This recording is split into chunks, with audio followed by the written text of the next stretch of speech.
Tapi saya tanya, Menlu belajar itu enggak? Dia enggak belajar. Menlu belajar strategi enggak? Bagaimana mungkin ya kita mau bela, diketawain, mau pidato. Berapa sih kekuatan orang itu? Kita nggak punya kekuatan, mau sok jagoan. Diketawain. Cuman dia bilang, Indonesia biar aja lah, suka-sukanya kan gitu. Bukan paradigma suka-suka. Jadi yang ditanyakan Pak Pras apa? Bagaimana mengatasi ini? Ya kita merespon lah. Apa respon kita? Strategi. Strategi itu akan diuji setiap minggu, setiap bulan, ya setiap triwulan, semester, terus sepanjang tahun. Apakah strategi yang udah kita buat ini masih valid apa tidak? Karena situasi begini. Volatility berubahnya selalu berubah. Kemudian tidak ada kepastian. Complexity, ambiguity. Makanya analisa SWOT sudah tidak berlaku lagi masuk museum. Karena memerlukan apa? Stability. Pak Harto dulu bisa bikin repelita dengan pakai analisa SWOT. Kenapa? Karena dia menjamin stabilitas keamanan, stabilitas ekonomi, dan pemerataan pembangunan. Trilogi itu kan, dia jamin. Kalau sekarang, ya coba. Baru mobil muncul, udah muncul lagi yang baru. Coba, baru kemarin saya kaget, ada Innova yang sudah hibrid. Pakai listrik. Bisa, pakai minyak bisa. Coba. Berarti kan sudah aus semua. Udah usang mobil-mobil yang lama. Padahal baru, belum sampai 20 tahun. Ya, sekarang udah berkembang lagi AI. Gimana? Jadi kita bilang hari ini peluang, ya, opportunity, baru berapa menit kemudian sudah menjadi ancaman. Tadinya ini merupakan kekuatan, sebentar aja menjadi kelemahan.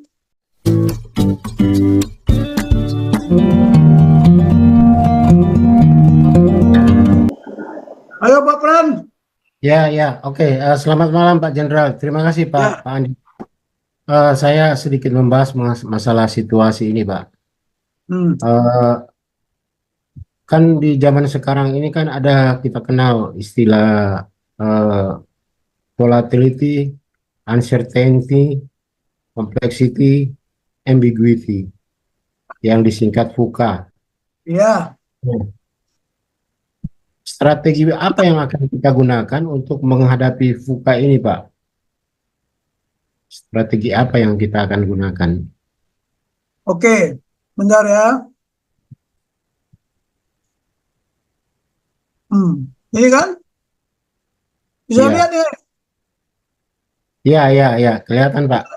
Iya. Strategi apa? Ini kan informasi yang diberikan kepada kita bahwa lingkungan strategi itu nanti ya akan volatility. Maksudnya apa? Berubah, hal-hal yang berubah tergantung pada kecepatan reaksi yang eksplosif serta perubahan seringkali ditandai dengan kekerasan.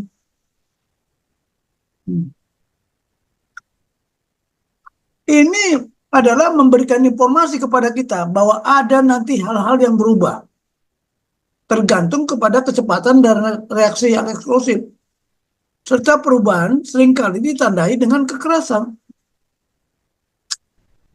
Lihat apa yang terjadi di dunia sekarang, bukan karena kekerasan.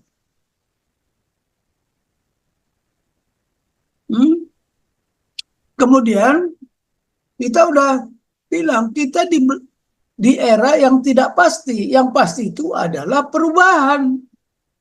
Nah, uncertainty. Jadi artinya ketidakpastian dalam suatu perkembangan lingkungan strategi pada dasarnya bermasalah dan tidak stabil. Sekarang negara-negara di dunia ini mana yang stabil? Nah, kemudian lagi perkembangan lingkungan strategi ditandai dengan complexity. Ya, artinya apa? Lingkungan ini sangat kompleks. Hal ini terdiri dari banyak bagian yang rumit. terkait sedemikian rupa sehingga pemahaman mereka secara kolektif atau memisahkan mereka jelas sangat sulit dan sering mustahil.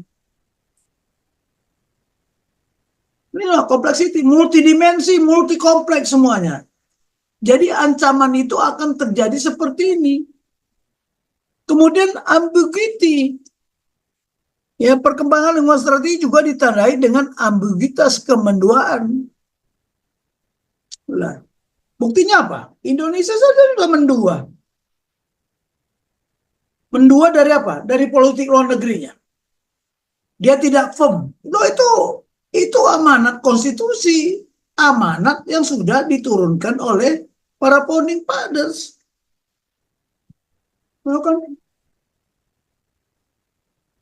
Nah, kalau Pancasila konsep ketuhanan, kok si Menlu nggak belajar konsep ketuhanan?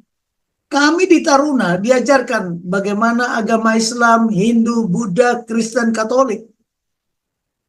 Itu merupakan antropologi budaya, supaya kita harus tahu, kalau saya menghadapi orang Muslim bagaimana, kalau saya menghadapi orang Hindu bagaimana. Ya, itu diajarkan. Tapi saya tanya, Menlu belajar itu enggak? Dia nggak belajar. Menlu belajar strategi nggak? Bagaimana mungkin ya kita mau bela, diketawain, mau pidato. Berapa sih kekuatan orang itu? Kita nggak punya kekuatan, mau sok jagoan. Diketawain. Cuman dia bilang, Indonesia biar aja lah, suka-sukanya kan gitu. Bukan paradigma suka-suka. Jadi yang ditanyakan Pak Pras apa? Bagaimana mengatasi ini? Ya kita merespon lah. Apa respon kita? Strategi. Strategi itu akan diuji setiap minggu, setiap bulan, ya setiap triwulan, semester, terus sepanjang tahun. Apakah strategi yang udah kita buat ini masih valid apa tidak? Karena situasi begini. Volatility berubahnya selalu berubah. Kemudian tidak ada kepastian. Complexity, ambiguity. Makanya analisa SWOT sudah tidak berlaku lagi masuk museum. Karena memerlukan apa? Stability. Pak Harto dulu bisa bikin repelita dengan pakai analisa SWOT. Kenapa? Karena dia menjamin stabilitas keamanan, stabilitas ekonomi, dan pemerataan pembangunan. Trilogi itu kan, dia jamin. Kalau sekarang, ya coba. Baru mobil muncul, udah muncul lagi yang baru. Coba, baru kemarin saya kaget, ada Innova yang sudah hibrid. Pakai listrik. Bisa, pakai minyak bisa. Coba, berarti kan sudah aus semua. Udah usang mobil-mobil yang lama. Padahal baru, belum sampai 20 tahun. Ya, sekarang udah berkembang lagi AI. Gimana? Jadi kita bilang hari ini peluang, ya, opportunity, baru berapa menit kemudian sudah menjadi ancaman. Tadinya ini merupakan kekuatan, sebentar aja menjadi kelemahan. Hati-hati loh. Ya inilah Pak Frans. Jadi kita harus merespon. Dan ini tugasnya intelijen. Ya. Apa kita ambiguity di dalam ikut melaksanakan ketertiban dunia? Nah itu yang menjadi pertanyaan. Orang tidak yakin sama kita. Oh, mana mungkin saya percaya sama orang Indonesia jadi pasukan perdamaian pokoknya. Orang dia juga memihak kok. Dia memihak kok. Nah itulah yang perlu saya sampaikan. Gimana Pak Frans? Oke, Pak Tobing, ada satu pertanyaan lagi Pak Tobing. Kan tadi Pak Tobing bilang analisa SWOT udah nggak relevan lagi untuk zaman sekarang. Kalau analisa PESTEL gimana Pak? Apa? Analisa PESTEL, politikal, ekonomi, sosial, teknologi, environmental, legal. Itu masih perlu nggak Pak? Ya perlu lah. Kan saya bilang ini. Coba ntar ya.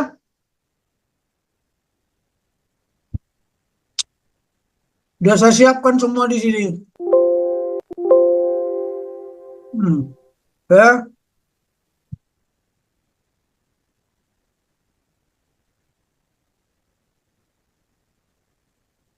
Pak Frans, saya beritahu ya, Ya, FUKA itu dari US Army War College. ya, ya, ya. Waktu saya sekolah ke Amerika, udah saya tahu ini, udah lama. Iya, iya. Indonesia baru masuk, ya. Itu suatu tatanan dunia di mana ancaman menyebar dan ketidakpastian dari konflik merupakan bagian yang belum dapat diprediksi, di mana kemampuan yang dimiliki untuk mempertahankan dan mendukung kepentingan nasional dibatasi oleh kendala, baik sumber daya manusia, material, ya, personil atau sumber daya, ya. Nah, di sini dia bilang apa? Singkatnya, suatu lingstra selalu ditandai dengan volatilitas, hal-hal yang selalu berubah. Ya. Baru kemarin kita bilang, wah, begini, wah, baru kita pilih, belum menjabat aja udah diprotes kan, sudah ada ketidakpercayaan. Dengan komentar, Indonesia emas, Indonesia cemas. Nah, jadi tidak ada trust lagi ya. Nah, selalu berubah, ketidakpastian, kompleksitas, dan ambiguity, kemenduaan. Jadi sekarang kuncinya di mana? Bagaimana peran strategis? Strategis ini orangnya ya, pemikir strategi. To exercise, melaksanakan pengaruh ya dari volatility, ya, memanage uncertainty, dan simplify the complexity, dan resolve the ambiguity. Lah inilah responnya kita. Nah, peran ahli strategi dalam melakukan pengaruh terhadap hal-hal yang selalu berubah, mengelola ketidakpastian, menyederhanakan kompleksitas, dan menyelesaikan kemenduaan dalam segala hal yang menguntungkan kepentingan negara sesuai dengan kebijakan yang telah ditetapkan. Contoh begini, sekarang kita kita merupakan mempunyai keyakinan bahwa stunting bisa kita atasi, bahwa orang dengan makan gratis, dengan memberikan makan ibu-ibu hamil, udah dihadapkan kepada hal-hal yang berubah nggak?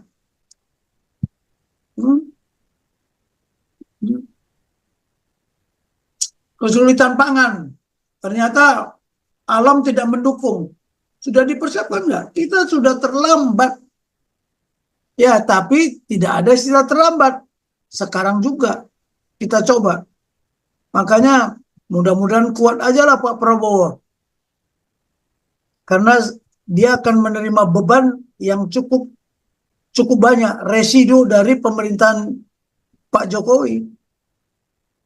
Pasti ada residu, limbah-limbah, sampah-sampah yang belum terselesaikan selama 10 tahun. Karena banyaknya keinginan. Ya. Inilah Pak Frans ya. Saya juga belajar ini. Makanya kalau nggak belajar ini, tapi hampir semua tidak tahu ini. Belum tentu semua militer juga. Itu baru saya ajarkan ini waktu di Sesko TNI dulu. Saya ngajar tahun 2000 berapa ya? 2019 kalau nggak salah, terakhir. Nah. Kemudian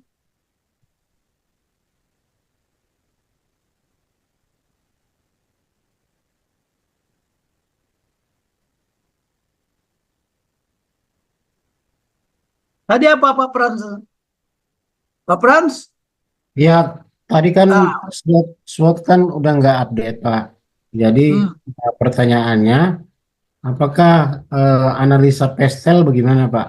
Apakah masih berlaku atau gimana? Itu PESTEL itu kan singkatan, Pak. Politik, ya, ekonomi, sosial, teknologi, ya, legal. Oke. Itu saya nggak mengenal pelajaran itu. Saya tahunya ini diplomasi, intelijen, informasi, militer, ekonomi, sosial budaya, legal, finansial. Oh, hampir sama itu, Pak. Lah iyalah, tapi mana lebih lengkap ini. Lingkungan juga Pak, organisasi. perlu Nah, Pak. apa? Lingkungan Pak, Iya, lingkungan, iya. environmental. Nah, itu kan sudah belajar implemental juga. Ya, Nah, ini kan implemental, ini implemental.